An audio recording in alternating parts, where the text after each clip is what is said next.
This is Public Square, the heart of downtown Cleveland. It's been this way since it was first laid out by Moses Cleveland in 1796. The square serves as Cleveland's transportation hub, first for streetcars and now for buses and rapid transit trains. But did you know that a little over 40 years ago, you could board an intercity passenger train from here at the Terminal Tower? It was this reason the iconic Terminal Tower complex was built all the way back in the 1920s. Intercity passenger trains are far from gone though. In fact, Amtrak still serves Cleveland, albeit at their almost hidden station on the lakefront. But why did intercity passenger service at the tower even leave in the first place? To answer that question, we first have to go back in time to explore Cleveland Union Terminal's fascinating history. At the beginning of the 20th century, Cleveland was an industrial powerhouse. In 1910, it became the sixth most populated city in the US. 10 years later, it became the fifth largest. All these people living and commuting through the city were putting a significant strain on Cleveland's mid-19th century infrastructure. In our story, Cleveland Union Depot was the city's poster child for infrastructure that had long outlived its usefulness. The depot had been built on the lakefront at the north end of West 9th Street from 1864 to 1866. It was served by two of the city's major steam railroads, as well as the city's streetcar system. Since the 1890s, however, the depot was unable to accommodate the 95 or so passenger trains that came through each day. Furthermore, 4 additional railroads had built their lines through Cleveland since its completion and were unable to access it. They were forced to construct their own passenger stations away from the lakefront in the Cuyahoga Valley. The building additionally became quite an embarrassment to many Clevelanders because of its neglected appearance. A local businessman even put up a sign near the station that said, "Don't judge this town by this depot." By the time the century turned, this rather polluted city had pretty much made that a Shop One looking entry to Cleveland. So if you're arriving here by train, as just about everybody did, say on business or something, you arrive down on the lakefront in this shabby looking building, and then you hike up a hill to get to where all the businesses were. So the city fathers were looking for some better representation of the city to the world. And they, like so many other people, ended up going to the Chicago Exposition, the Columbian Exposition. There they saw the White City. And the White City was just a fabulous idea of what a city could be. It wasn't really permanent. They weren't permanent buildings, but they were all designed to be of a piece. And when you look down the central court, statuary and all sorts of things greeted you, and it was just a very pleasing environment. So they came back to Cleveland and said, "We want one of those." And again, they hired Burnham, who had done that work in Chicago, and they put together a group plan commission and came up with what we see as the mall today. One of the buildings that was proposed at the head of the mall, at the lakefront, was a new Union Station, and that was going to be the front door to Cleveland. So you would come in underneath that building on the main line of the New York Central and come up into the tower, and you come out on the front steps, and spread out in front of you would be the group plan. You'd have this mall, courtyard, whatever you wanted to call it, surrounded by a coordinated series of buildings. And that would be people's first view of Cleveland. Unfortunately, the planned Union Station on the lakefront was never built. It was determined that the location would bottleneck New York Central's 4-track water level route. As a new spot was being brainstormed, the plan went into limbo as the United States entered World War I in 1917. Meanwhile, OP and MJ Van Sweringen were hatching other plans in the clouds 6 miles east of downtown Cleveland. Horace Paxton and his brother Mantis James were born in 1879 and 1881 respectively near Wooster, Ohio. Their family was impoverished, and in 1886, when OP was 6 and MJ was 4, their mother sadly died. Both brothers dropped out of school after the 8th grade to supplement the family's income by working odd jobs such as selling newspapers in what is now Shaker Heights. They fondly remembered delivering to this pleasant countryside that had been abandoned by the Shaker religious community in 1889. The 1,366 acres of land had been placed for sale by the Shakers and purchased by a Buffalo syndicate. Following a failed real estate venture in Lakewood in 1905, the Vans attempted selling parcels of this land for the syndicate, a task that they were successful at. They eventually purchased the remaining land in 1906 for $1 million and began developing an exclusive garden community. Shaker Heights was thus born. While the brothers were busy developing their model community along North Park and Fairmount Boulevards, they quickly recognized the need for reliable transportation to move people to and from downtown Cleveland. In 1907, the Vans persuaded Cleveland Railway Company President John J. Stanley to extend the streetcar line out along Fairmount Boulevard and Cleveland Heights. They were unable, however, to persuade him to extend it any further into the heart of Shaker Heights. Mr. Stanley, quite frankly, could care less about their proposal, and that was because he had other pressing matters at hand. His railroad was embroiled in a fierce traction war sparked by Cleveland's Mayor Tom L. Johnson. Johnson had been advocating for a 3-cent trolley fare and was attempting to bring Stanley's Cleveland Railway under municipal ownership. He told O.P. Van Sweringen, "Such extensions are bleeders instead of feeders." Instead of continuing to negotiate with him, the Vans devised a plan to build their own rapid transit system that would exclusively serve Shaker Heights. It was an act as an advertisement for their community, in addition to a grand terminal station they wanted to build at Public Square. Soon they were securing the right-of-way for their railroad, routing it through Kingsbury Run Ravine. Things were going very well until they reached East 34th Street next to the tracks of the New York, Chicago, and St. Louis Railroad. The Nickel Plate Road, as it was nicknamed, refused to allow the Vans' rapid transit line to run alongside its right-of-way. This effectively blocked them from reaching Public Square. So, rather than haggling with the Nickel Plate, they decided to buy the railroad. That turned out to be relatively simple. Conveniently, the Nickel Plate's parent company, New York Central, was looking to sell the railroad because they were under pressure from the newly passed 1914 Clayton antitrust laws. In 1916, Alfred H. Smith, the head of the New York Central and a close friend of the brothers, assisted them in completing the $8.5 million sale. The president of New York Central Railroad, his sister owned a piece of property that the Vans were taking a look at in Shaker Heights, and that's how they actually met him and started their friendship with him. He talked him into getting into the railroad business, basically, getting the nickel plate, purchasing the nickel plate. But that was the New York Central's big interest in the Vans terminal project, was to get the right-of-way so they could also build the Northern Ohio food terminal as well. The New York Central really controlled the Cleveland Union Terminal project with the Vans. In fact, the Vans are thought to be basically the front men for the New York Central. The New York Central wasn't terribly popular in Cleveland for various reasons, and big corporation and all.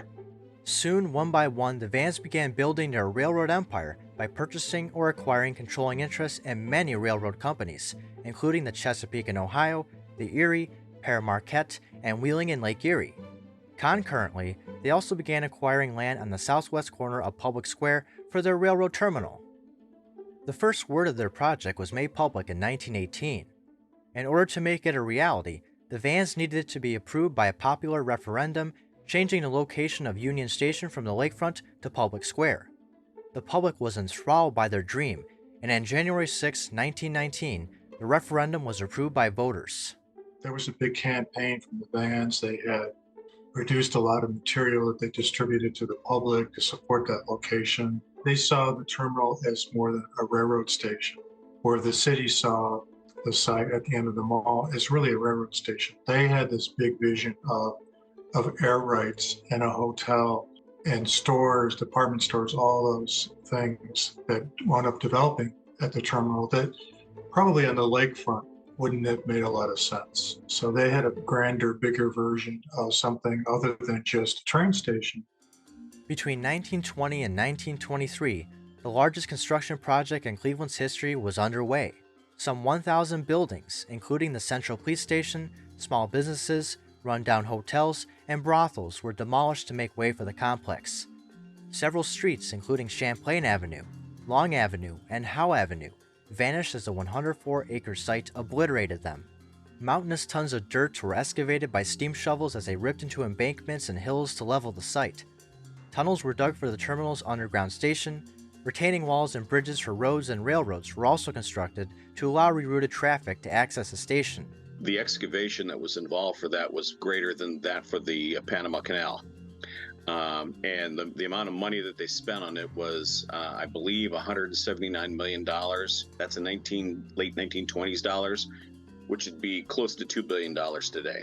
The next big project after that, in terms of dollar amount, if you include the cost of inflation, was the Transbay Terminal there in San Francisco. There hasn't been a project of equal scope between those two, for passenger rail at least. The complex was designed by Chicago's Graham, Anderson, Props, and White Company. Interestingly, what you see today isn't its original design. It was supposed to have a squat 14-story central tower atop the station. However, by the 1920s, skyscrapers were the new craze in major American cities. This in part due to the vans also realizing the potential air rights had for office space led them to extending it to 52 stories in 1925. A year later, steelwork on the imposing 708-foot-tall tower began.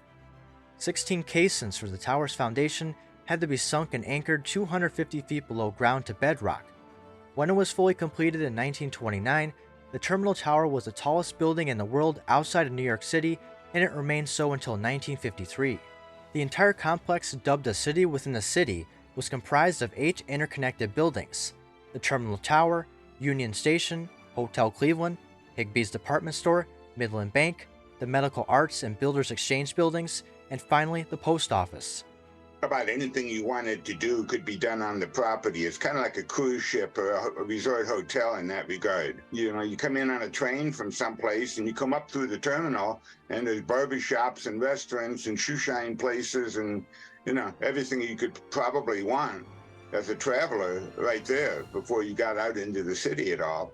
In its day, it was a big deal to be able to have lunch and get a haircut and go shopping and then get on an interurban car or a steam intercity passenger train. You could even hail a cab from the cab stand inside the terminal tower without going out into the weather. The designer's attention to detail was not only applied to its layout design, but its exterior and interior too. The overall design of the complex is a mix of Beaux Arts, Neoclassical, and Art Deco styles.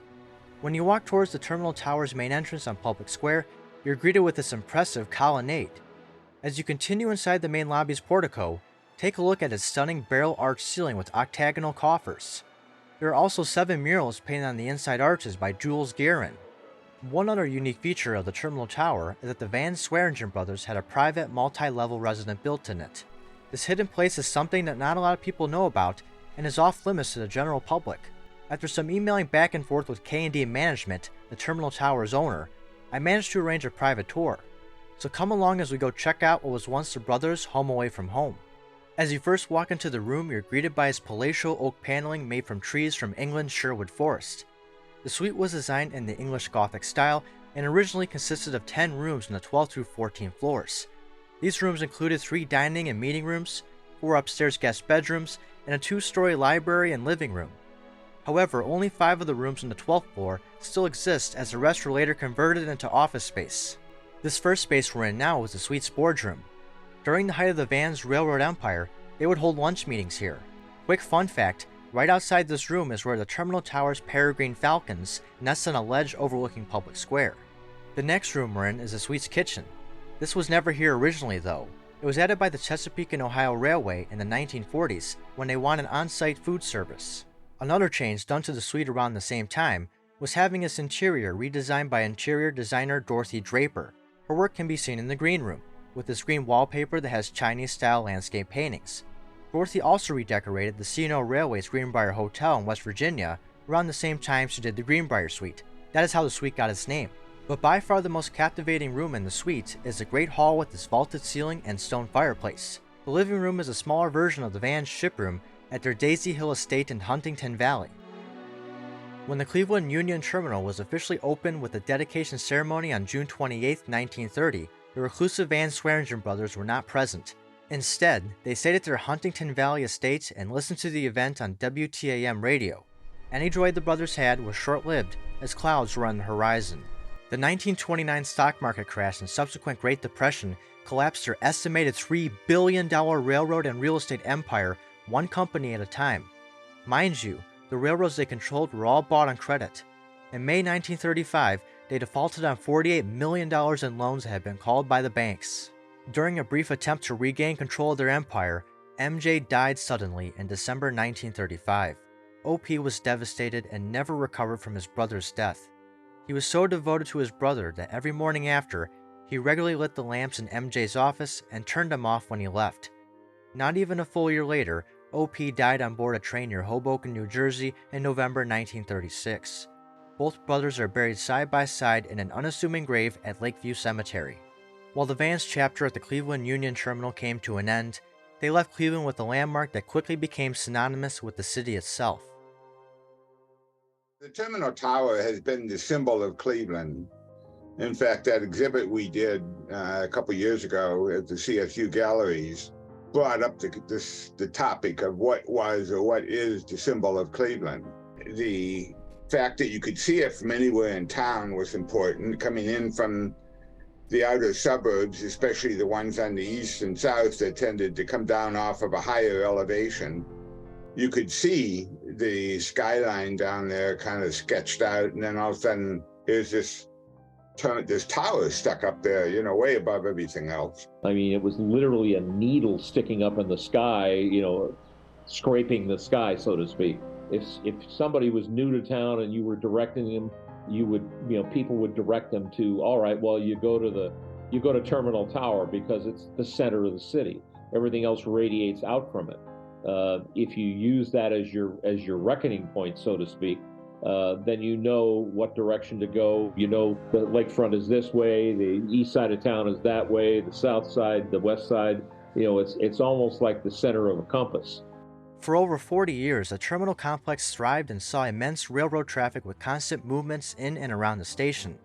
The CUT's track layout and operation were very intricate. During its heyday, there were 28 tracks that comprised 35 acres of land. Of course, an interlocking system was required to operate all these tracks and many switches. It was so extensive that when it was put into full operation on June 29, 1930, it was the largest single-unit interlocking tower in the world with 576 levers. The terminal was very difficult to operate. It didn't have a roundhouse. There was no way to turn locomotives. There was no way to turn trains. So they had to go through a pretty elaborate process to leave the terminal area to wire a train so they could actually turn an engine or turn a train. It was very cumbersome. Basically, all the station platforms were curved. There wasn't much. If you look at the track layout, there wasn't a lot that was actually level, tangent track. So for coupling and uncoupling trains, you tend not to like to do that in curves. It makes it more complicated for the crew to couple in a couple cars on curves. So in terms of a railroad operation, it wasn't the best. It's a great location for the vans and for the vans development. But it was, from my understanding, very difficult to operate in and out of from the railroad side. Despite that the CUT was designed for use by every railroad in Cleveland, in the beginning only 4 used it, in addition to the Vans Cleveland Interurban Railroad, better known as the Shaker Rapid. Eventually, by September 1948, every steam railroad moved their operations to the station except for the Pennsylvania Railroad. They continued using the dingy lakefront Union Depot. The reason for not relocating to the CUT was that the track platforms were inadequate for their passenger trains due to their curvaceous nature. Having said that, I believe another important factor influencing their decision was the fact that Penn C and New York Central were major competitors. Both Penn C and New York Central had equally controlled Union Depot when they used it. That wasn't the case of the CUT. New York Central was a majority stockholder of the Cleveland Union Terminals Company, the entity that owned and operated the complex. In a way, the CUT was kind of overbuilt for the traffic it ended up getting. I mean, it even had parts of the underground station that were never fully built. For example, at the eastern approach, right-of-way had been laid out for 4 additional tracks to accommodate interurbans. Except for the Van Shaker Rapid, every other interurban company went out of business around the time the CUT opened. There's a lot of track spaces that were built into the old Cleveland Union Terminal, many of which were never used. And in fact, the way that it was designed is that at some point they would have they even built the start of a approach tunnel for a new subway going east out of Cleveland Union Terminal underneath Huron Road. And then to the west side, They had it designed so that the tracks from that subway could sneak over onto the lower deck of the Detroit Spare Bridge, which did have a streetcar subway on it. But the Shaker Rat or the rapid transit tracks coming out of the west side of Cleveland Union Terminal were right next to Superior Avenue and could snake over onto the lower level of that bridge and go across that bridge to the west side neighborhoods. So there was a lot of things that were built into that station that were never fully developed, primarily because of the Great Depression had killed the financing for it and ultimately killed the developers, the Van Sweringen brothers. So a lot of their dreams and visions never came to pass. One abandoned Van Sweringen project did at least get utilized at a later point. When the CTS Rapid, today's Red Line, was opened in 1955 from Windermere to West 117th Street, it used a portion of the right-of-way they had set aside for a West Side Rapid Transit extension. Here's a really cool CTS Rapid brochure from my collection, dated from circa 1955. CTS also utilized the abandoned interurban tracks and platforms, as seen in this picture. By far the most interesting railroad feature about the CUT was the 17-mile electrification operation utilizing 22 P1A locomotives. Steam locomotives would change ends with the electric P1As at either Lyndale in the west or Collinwood in the east before taking passenger trains to or from the terminal. In the early 30s, of course, the steam roads, there was no viable diesel locomotives in the foreseeable future. So steam was here to stay, and many cities at that time were becoming fed up with the smoke associated with the pollution was becoming something that really needed to be dealt with. New York City, of course, banned steam locomotives in Grand Central Terminal even in the early 1900s. Cleveland Union Terminal being essentially an underground station and all the office buildings tied in with it, they couldn't certainly have the smoking steam engines, although there were certainly occasions when steam engines did come through the terminal. But right away, they planned on the electrification. But intercity passenger service at the terminal didn't last forever, unfortunately. In fact, passenger rail service as a whole in the United States was in jeopardy. Since post-World War II, Americans have been traveling less by rail and instead buying personal automobiles. Between 1945 and 1964, ridership for intercity passenger trains declined by a whopping 84%. Even during the golden era of passenger trains, they have never been truly profitable for freight railroads. Most just broke even, some even ran them at a loss. However, when this major decline happened, railroads began discontinuing passenger service left and right. By 1965, only 2 freight railroads served the Cleveland Union Terminal.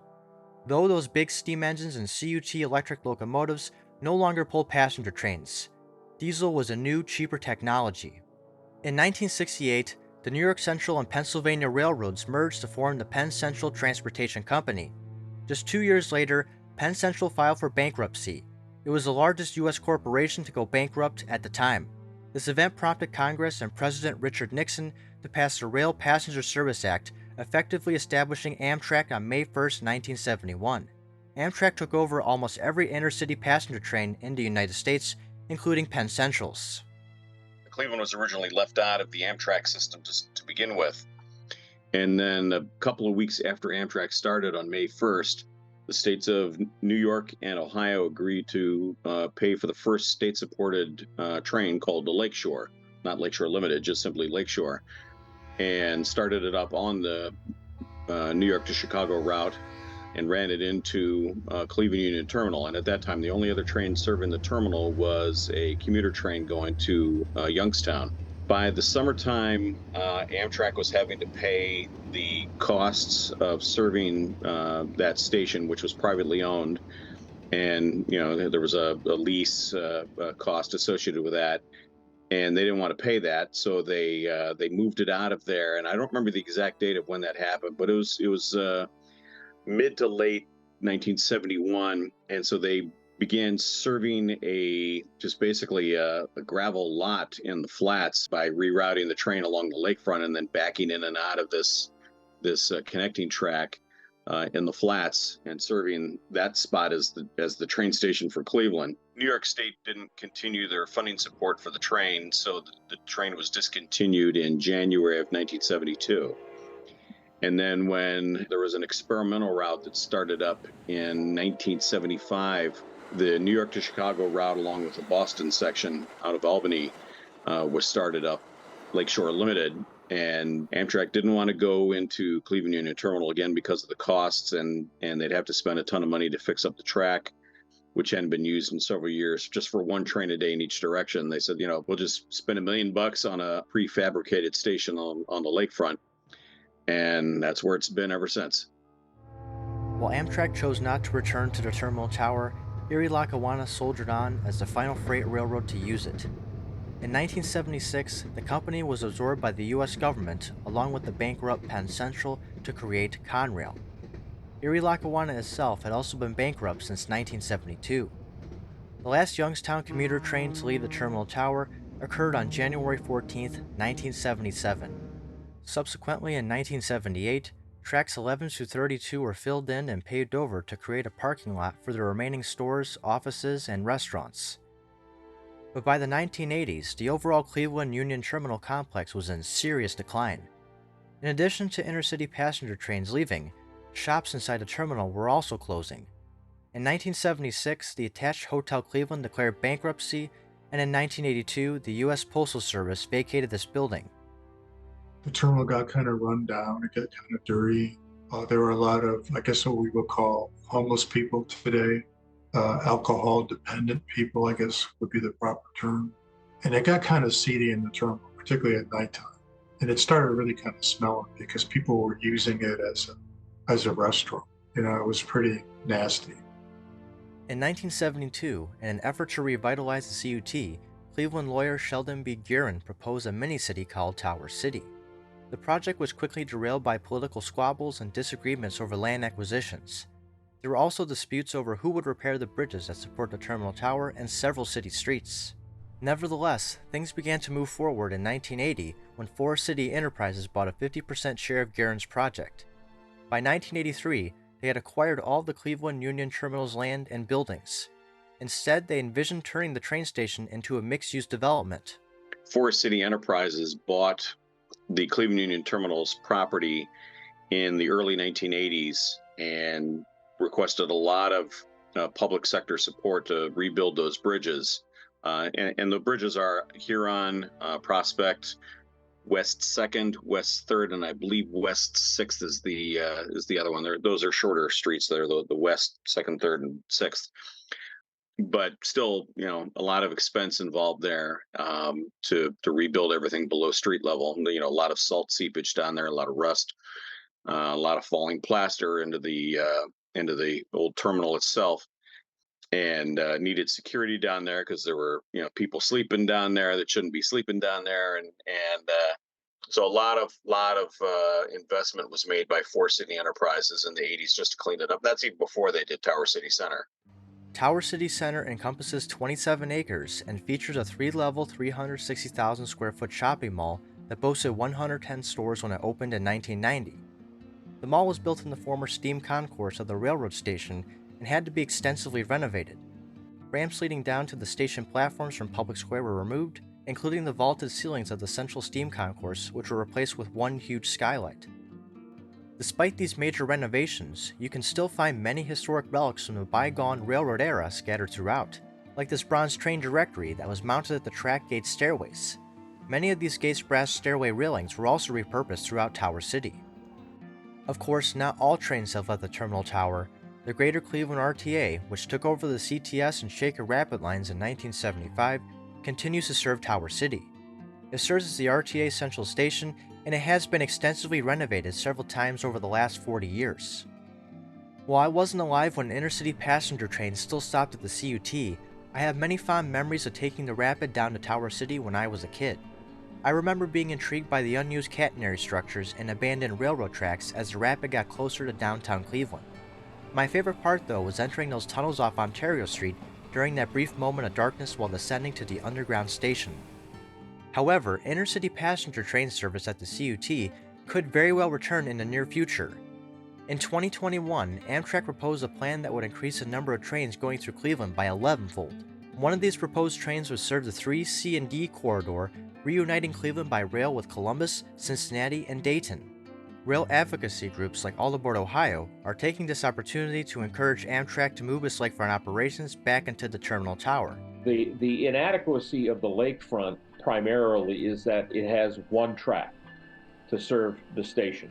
There are times where both the Capital Limited and the Lakeshore Limited, depending on if they're running late or on time, they will literally, one or the other will have to stop and wait while the other train lets passengers off and takes new passengers on and then goes on its way. And then the Lakeshore or the Capital can come in and do its thing there. One thing that we've advocated for is the building of a second track.